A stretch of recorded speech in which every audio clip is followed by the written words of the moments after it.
want to just kick this off. I owe you an apology. I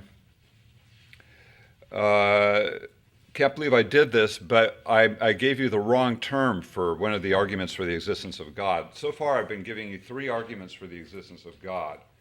And the first one has to do with why is there something rather than nothing?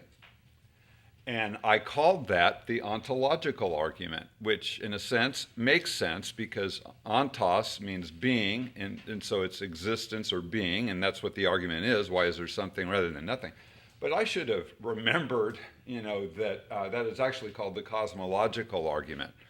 And so the 3 arguments that I'm giving you are the cosmological argument, and then last week we looked at the teleological argument, which is the argument from design.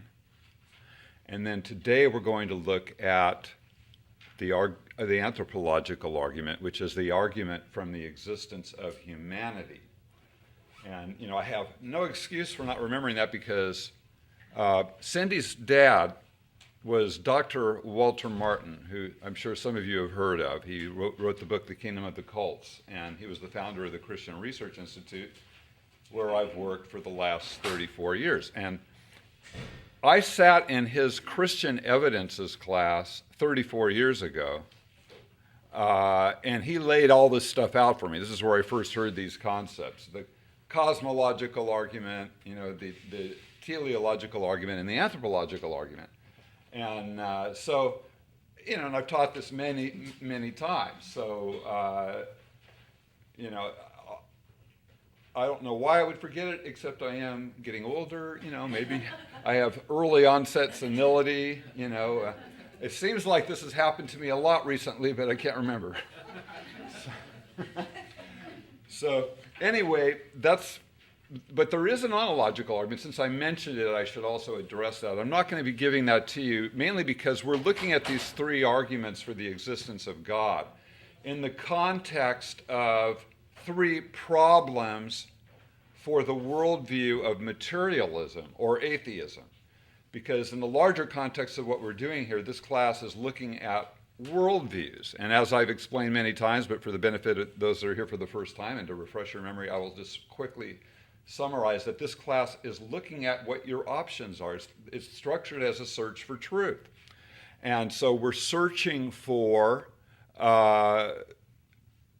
if there is a purpose and meaning in life. And we're wide open. Our original criteria is that we're not specifying any one particular belief, but we're going to evaluate beliefs. The only way that you can evaluate worldviews, you can't evaluate them scientifically because they go beyond, they're metaphysical, they go beyond the physical testable data. So the only way that you really can, as a starting point, ultimately you evaluate them by the Bible, but you have to get there first. And your starting point is simply logic. Are they consistent?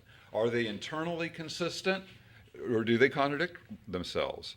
Are they externally consistent? Do they fit the world, the universe, nature, as we find it?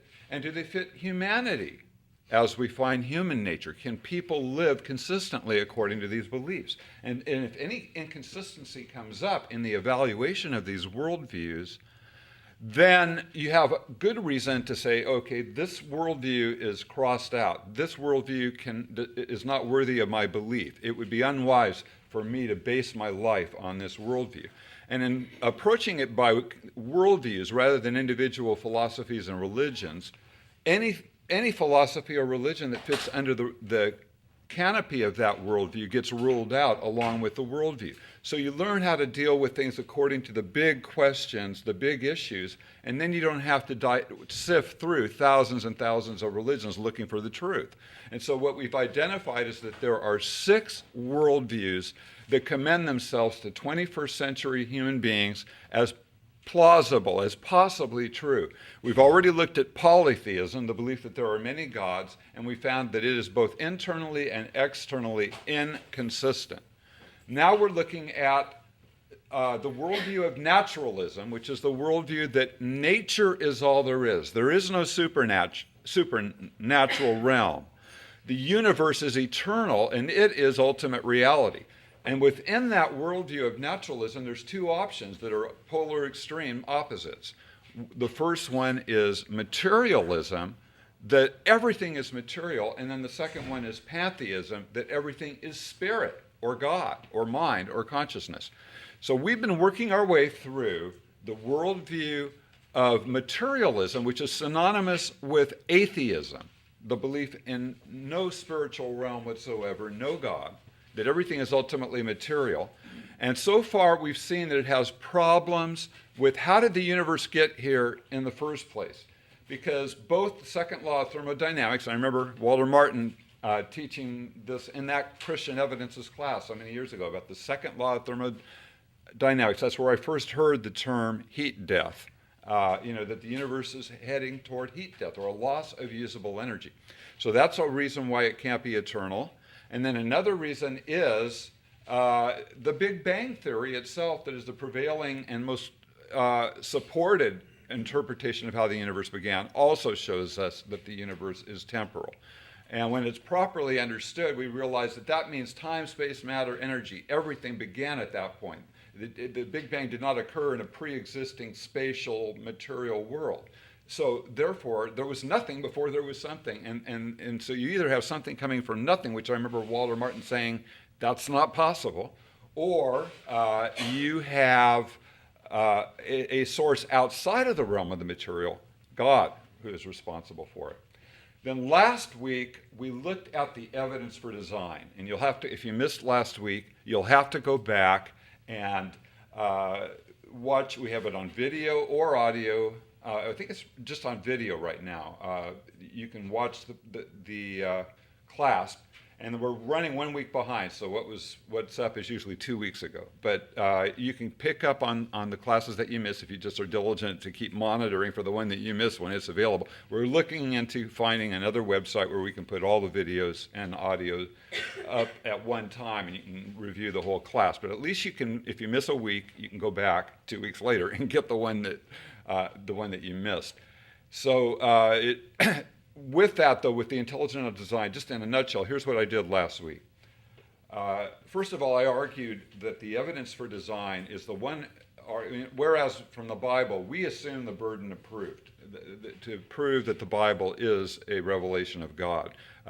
We appeal to miracles, prophecy, the quality of the teaching, and many different things, the textual integrity, that it's reliable, to show that the Bible really is trustworthy and is a revelation from God.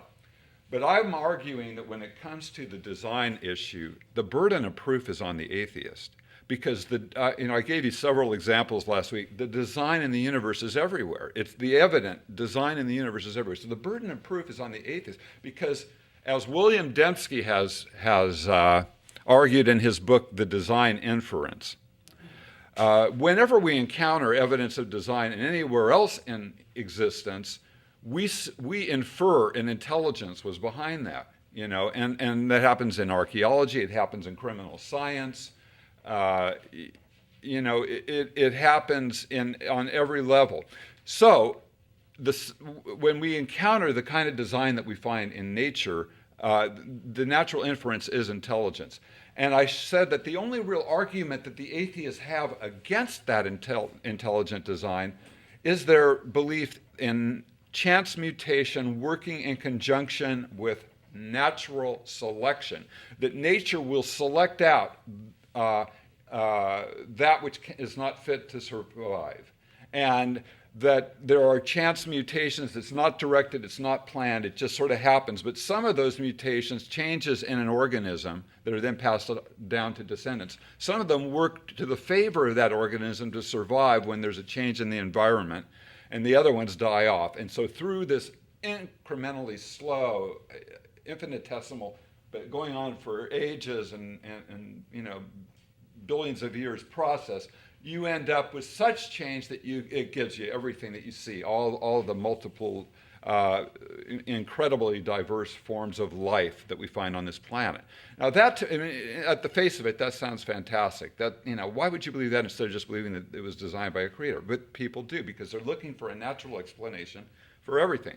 All right, so I didn't even though I could have tackled that, could have argued that there